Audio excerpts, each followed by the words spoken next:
Hi, this is our IP67 blue LED light strip.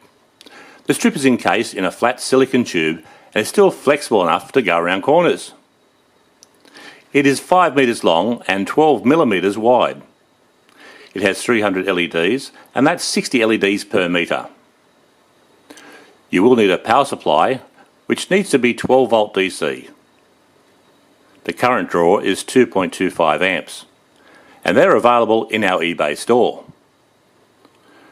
The strip is easy to cut and join by cutting along the marks on the strip. Be sure to reseal the strip with silicone available from any Bunnings store or hardware store.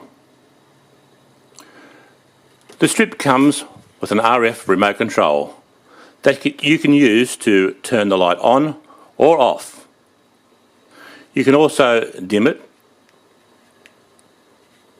at pre-programmed dims, or you can adjust it manually.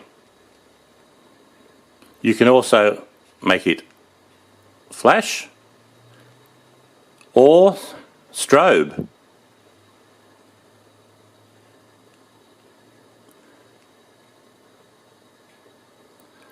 Thanks for watching our video, and if you have any questions, please call 0451 175 440.